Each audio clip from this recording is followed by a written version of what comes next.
what an amazing, beautiful church. Welcome to St. Petersburg, Russia.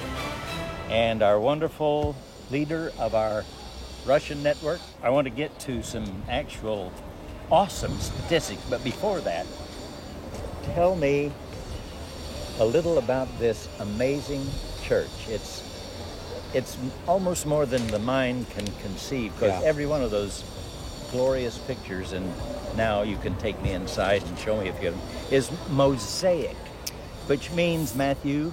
Well, it's just like a picture made from tile, you know. So first of all, Igor, tell me, what is the name of the church we're standing in front of? It's a Resurrection Church. Okay. Savior Resurrection Church. Okay.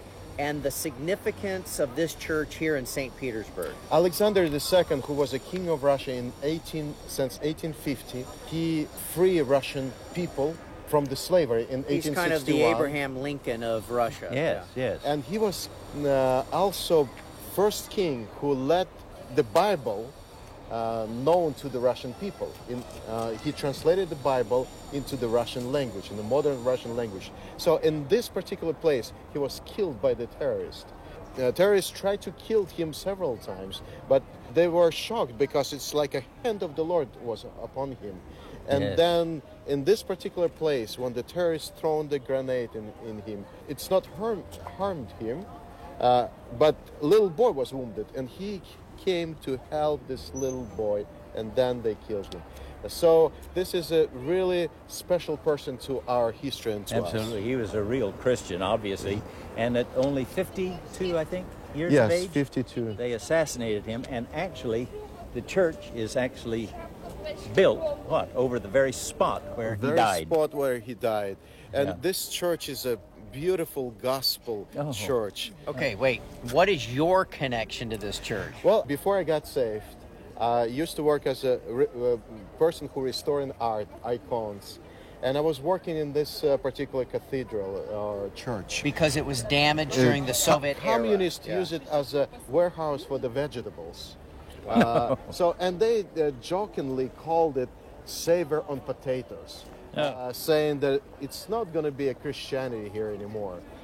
So I learned the art, and when I came to this church, every time it was something happening with my heart. I was singing here, putting the little pieces of mosaic, and it's just lifted up my spirit. And then I started learning about these legends, what Christians. Now these legends are portrayed in beautiful mosaic form. Yeah, little pieces of like tiles. You know, each square is stones. like a quarter of an inch or so. Exactly. And they made how it's like how many? It was like 6,000 square meters. So it's just trillions of little pieces of mosaic. I'm not sure it's trillions, but it's a lot. It's millions probably. And this leads me back to the name I mentioned at the beginning, Hudson Taylor. Okay.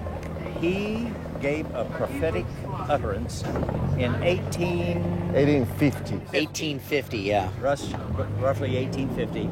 And tell us again, what was that prophetic? Well, after two big wars, that gospel will preached all over the world from Russia. Yes. It's a great revival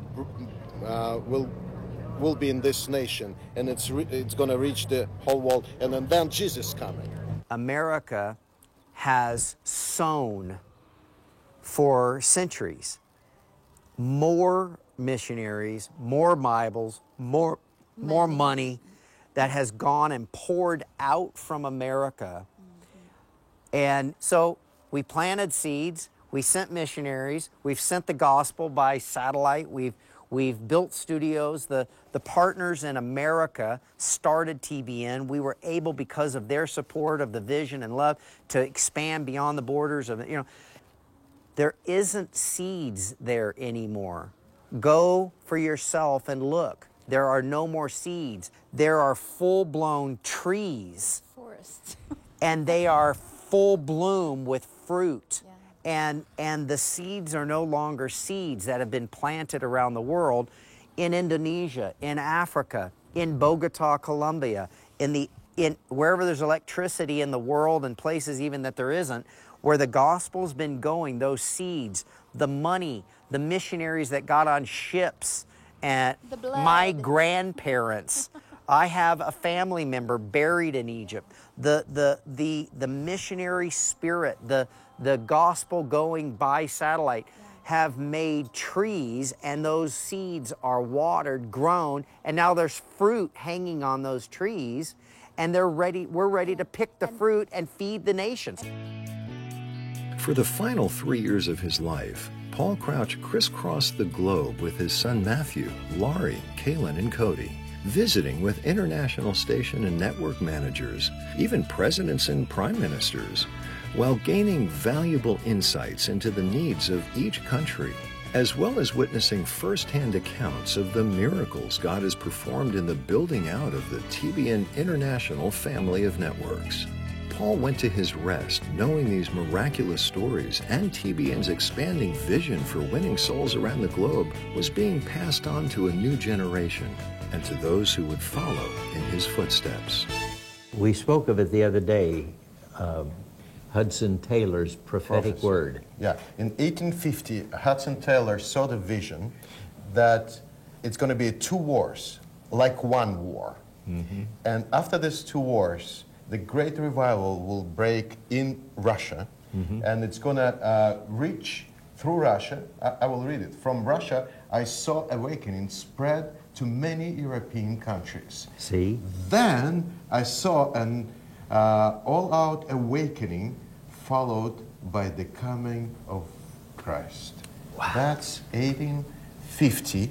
No. Okay, now explain for my generation, Hudson Taylor, and kind of give me a little background and why this prophecy is so meaningful to you. Because is this a transcription of it? Yeah. No, it's a literally Literal his trans- words. okay. 1855, Hudson Taylor. Okay, who's Hudson Taylor? Hudson Taylor was a world-renowned missionary. He formed a ministry called the China Inland Mission. Got it. He was first to China, but then he came on west to Russia. And he would be in the same ilk as David Livingstone. I see. And the great, renowned Watchman Nee? Watchman Nee, Okay, I he would be within his ilk as well. Okay. And let me just read it in plain English. In English. In English. Yes, I know. This is the prophetic word that Hudson Taylor saw. He said, I have seen a vision. I saw in this vision a great war that will encompass the whole world. I saw this world recess and then start again, actually being 2 wars. Boy, if that's not World War I and World War II. Okay, explain to me why, what gives you the idea, because it was really the same parties fighting again? World War I and World War II was really this kind of same song, second verse kind of thing? It was all against Germany. Okay, gotcha. Yeah, you're right. No, this is a perfect picture of World War I and World And then it War II. breaks out in the Pacific. Well, That's even weirder that he saw it but encompass it's the whole globe. But it's a world war, so it could easily encompass the Pacific. And then he said, and here is the important part for us today. In Russia, I saw there will come a general, all-encompassing national spiritual awakening. Yes. Oh, Wow. let that Praise soak. the Lord. Selah, let that soak in. From Russia, I saw the awakening spread to many European countries. Then I saw an all-out awakening, followed by the coming of Christ. Beautiful. He is seeing the actual fulfillment of Joel's prophecy. Before Christ comes, he promised he would pour out his Spirit upon all flesh. They're awakening. You told us in the car that your own father would have revered Hudson Taylor. Yes, he had Okay. his big book. Okay, so this is now several generations that would have known of Hudson Taylor. I saw the awakening from Russia. I saw the awakening spread to many European countries. Then I Yes. saw an all-out awakening followed by the coming of Christ. So your dad would have revered and even read that with his own eyes. Of course. Yeah. It was in his book. Wow. No, we And now you got 6 television networks in Russia. yeah. I love my mom's famous quote. The greatest miracle in the history of TBN was the fact that God let her and Dad be a part of it. My dad's famous